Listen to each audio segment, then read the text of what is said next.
ఈ రాష్ట్రంలో 84 లక్షల టన్నుల చెత్తను కూడా కూటమి ప్రభుత్వానికి అందించిన దౌర్భాగ్యకు ప్రభుత్వం జగన్మోహన్ రెడ్డిది. నిప్పులు చెరిగిన మంత్రి ఆనం రామనారాయణ రెడ్డి గత వైసీపీ పాలనలో అప్పుల కుప్పగా ఈ రాష్ట్రాన్ని మార్చి 10,50,000 కోట్ల రూపాయల అప్పుల భారంతో పాటు ప్రతి సంవత్సరానికి వడ్డీగా 1,40,000 కోట్ల రూపాయల భారాన్ని కూటమి ప్రభుత్వానికి గత వైసీపీ ప్రభుత్వం అప్పగించింది. కాగా ఈ రాష్ట్రంలో 84 లక్షల టన్నుల చెత్తను కూడా కూటమి ప్రభుత్వానికి అప్పగించిన దౌర్భాగ్యపు గత ప్రభుత్వం జగన్మోహన్ రెడ్డిదని మంత్రి ఆనం రామనారాయణ తీవ్రంగా విమర్శించారు. వరకు పరిశుభ్రమైనటువంటి రోడ్డు వేయడానికి దాదాపు 2 కోట్ల రూపాయలు 1,80,00,000 రూపాయలు మంజూరు చేశాం. దాన్ని కూడా టెండర్లు పిలుస్తున్నాం.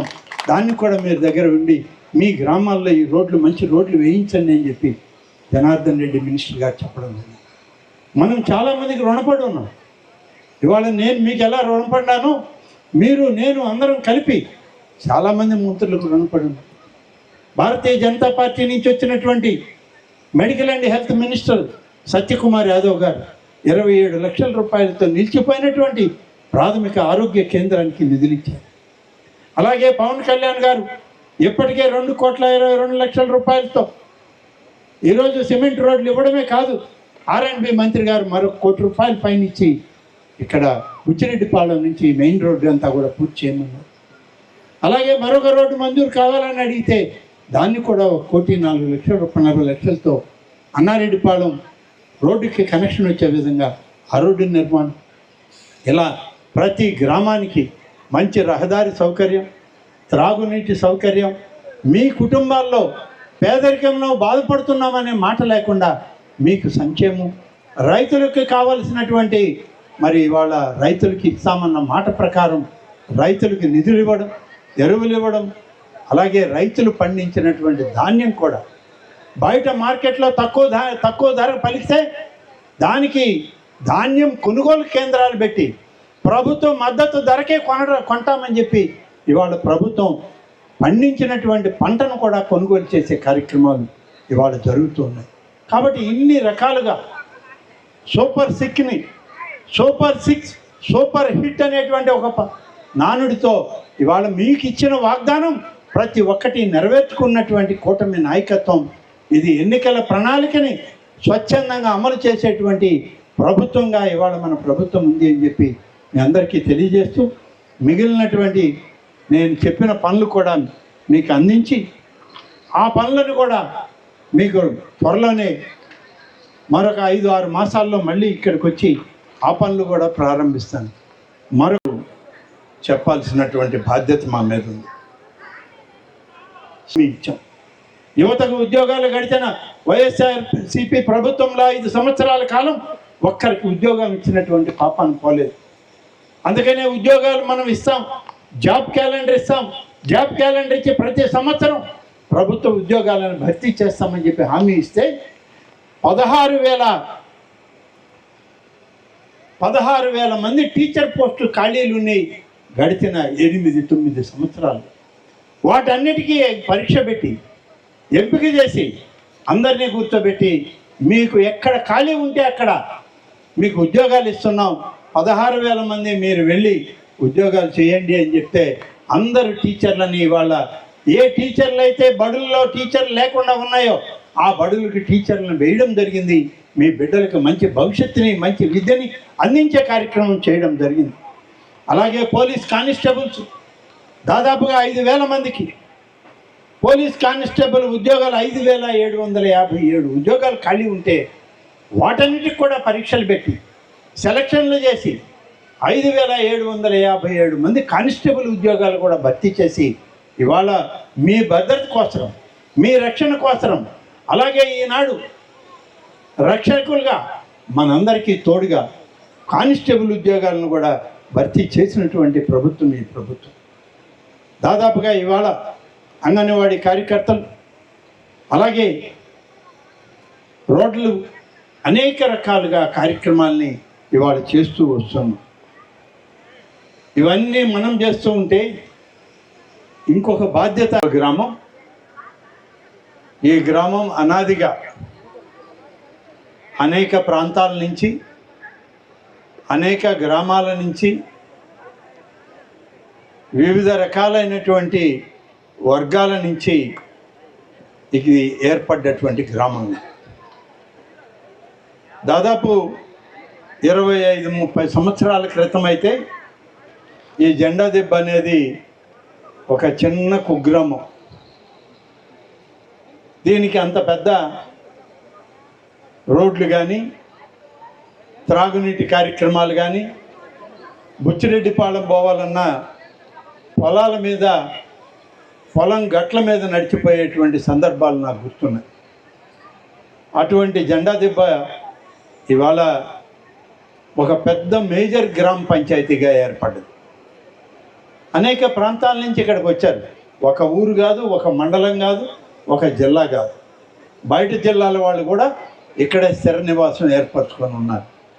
కారణం అక్కడి నుంచి వచ్చాక ఇక్కడ దగ్గర వ్యవసాయ పనులు కానీ, దగ్గర బుచ్చిరెడ్డిపాళెం లాంటి మండల కేంద్రం కానీ ఇవన్నీ ఉండడంతో ఇక్కడ కొంత స్థలం సేకరించుకొని ఆ స్థలాల్లో ఇళ్ళు కట్టుకోవడం, ఆ ఇళ్లలో చాలామంది ఇక్కడ వేల సంఖ్యలో ఇవాళ ఇక్కడ ఉండడం జరుగుతుంది.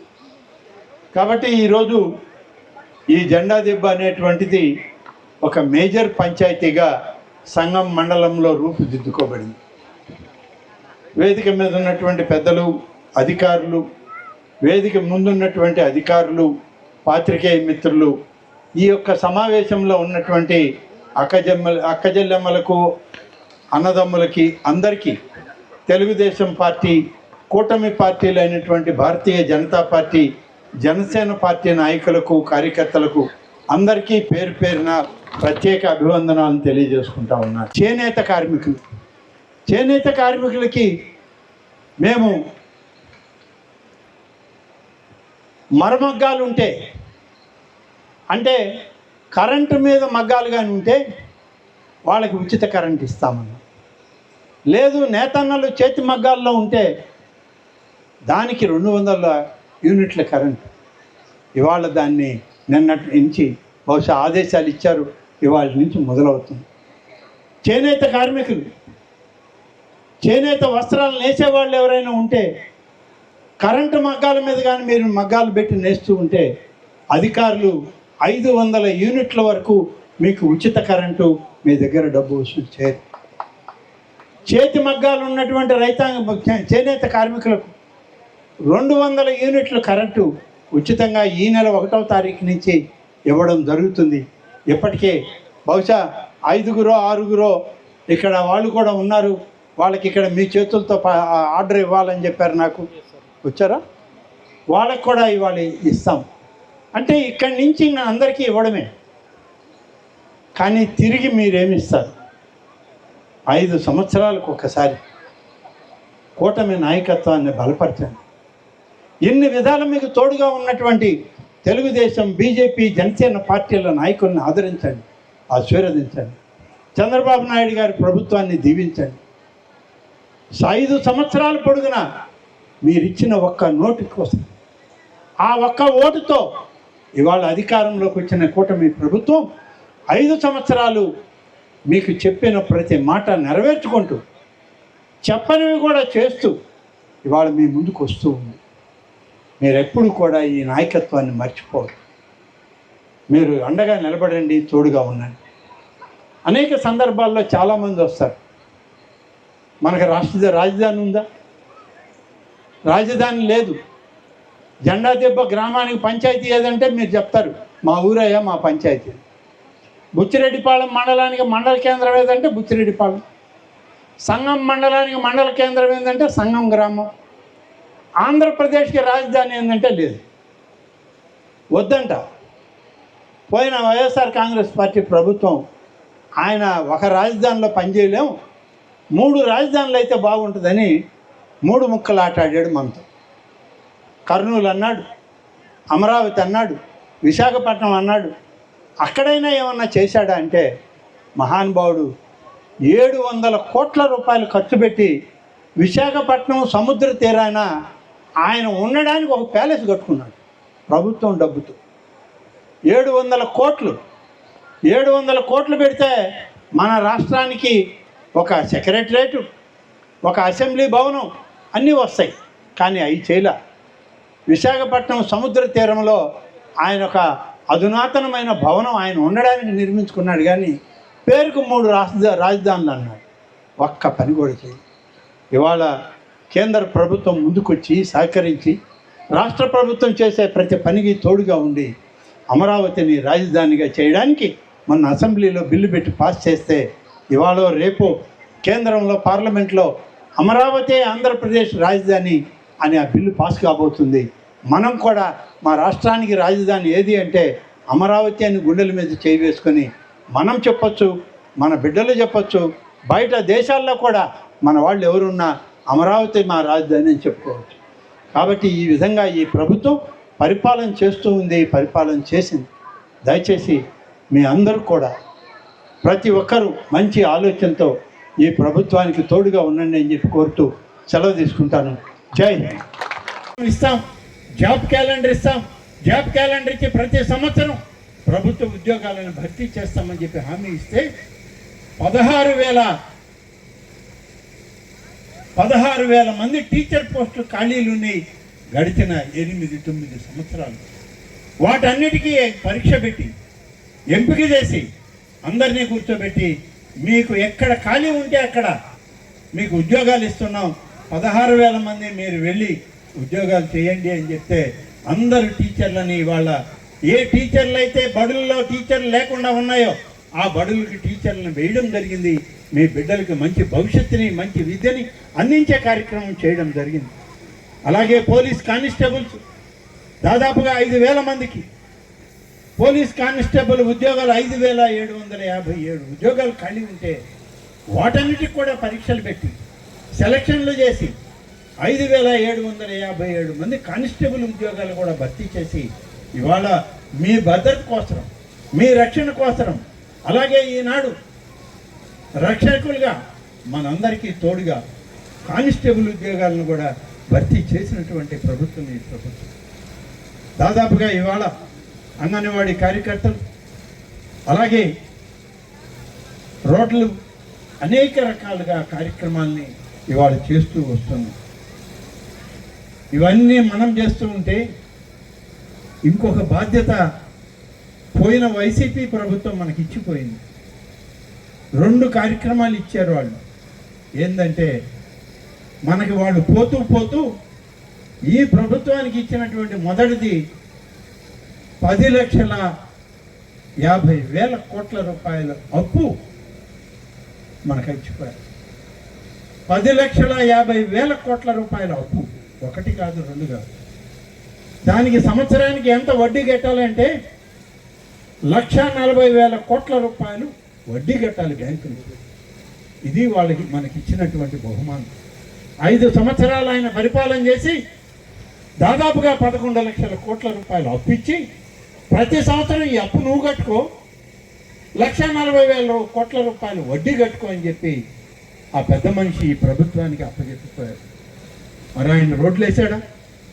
మీరు 5 సంవత్సరాలు అడిగారు, ₹1 పెట్టి ఒక సిమెంట్ రోడ్డు వేయలా, లేదు ఒక గ్రామానికి మంచినీళ్ళు ఇచ్చి ఒక ఇంటికి కొళాయి ఇచ్చాడా?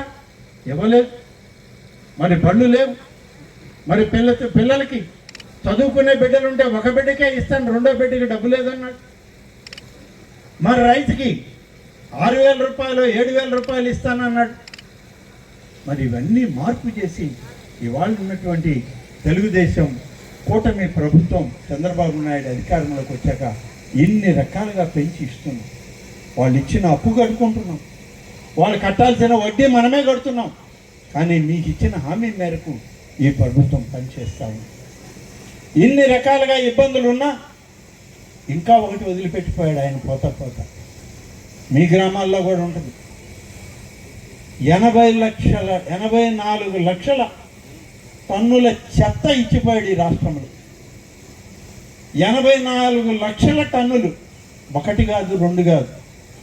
ఒక 10 కేజీల చెత్త మీ ఊర్లో ఉంటేనే ఈ ప్రభుత్వం ఏంది, ఇది చెత్త ప్రభుత్వం, మా వీధులు చూడడం లేదు, మా చెత్త ఎత్తడం లేదు అని మీరు తిడతారు. మీ ఇంట్లో చెత్త కూడా రోడ్లో మీరే పోస్తారు. ఇటువంటి పోసినవి ఎత్తకుండా నిలిపేసినవి 5 సంవత్సరాల్లో జగన్మోహన్ రెడ్డి గారు మీకు మాకు ఇచ్చిపోయినటువంటి బహుమానం ఏంటంటే 84 లక్షల టన్నుల చెత్త ఈ రాష్ట్రంలో వదిలిపెట్టిపోయారు. ఇవాళ మొదలుపెట్టాం. సంవత్సరంన్నరగా మేము చేసేటువంటి ఫలితం వల్ల ఈ 84 లక్షల టన్నుల చెత్త ఇప్పటికి 45 లక్షల టన్నుల చెత్తను తొలగించగలిగాం. దాన్ని వివిధ రకాలుగా మన గ్రామాల నుంచి మన పట్టణాల నుంచి దూరం చేస్తుంది. మరి ఇవాళ ఈ ప్రభుత్వం వచ్చిన తర్వాత ప్రతి నెల 3వ శనివారం ప్రతి గ్రామంలో కూడా స్వర్ణాంధ్ర స్వచ్ఛాంధ్ర అనేటువంటి ఒక కార్యక్రమం కింద చెత్త లేకుండా చేయాలి, పరిశుభ్రమైన వాతావరణం ఉండాలి, మంచి గ్రామాలుగా మీ అన్నీ ఉండాలని చెప్పి అధికారులను పురమాయించి తెలుగుదేశం పార్టీతో పాటు జనసేన బీజేపీ పార్టీ నాయకులను కలిపి ప్రభుత్వ అధికారులను అందరినీ సమన్వయం చేసి స్వయంగా ముఖ్యమంత్రి ఉప ముఖ్యమంత్రి గారు మంత్రులు అందరూ 3వ శనివారం ప్రతి నెల ఈ యొక్క గ్రామాల్లో ఈ చెత్తను తొలగించే కార్యక్రమంలో, వీధుల్ని శుభ్రపరిచే కార్యక్రమంలో, కాలువల్ని శుభ్రం చేయడానికి, మంచి ఆరోగ్యం మీకు మీ కుటుంబాల్లో మీ బిడ్డలకు ఉండేదానికి ఈ ప్రభుత్వం ఒక వారాన్ని సెలెక్ట్ చేసుకొని ఆ వారంలో అన్ని దగ్గరలో పనిచేస్తుంది. అంటే ఆ ఒక్కరోజు మేము వచ్చి చేస్తే మీదంతా పోద్దని కాదు. మేము ఒకరోజు చేస్తే మీరు 29 రోజులు కనీసం మీ ఇంటి ముందు చెత్త లేకుండా మీరు జాగ్రత్త పడతారు. ఇది ఒక ఉదాహరణకి నిదర్శనకి ఈ ప్రభుత్వం పనిచేస్తాను. లేకుంటే చంద్రబాబు నాయుడు గారు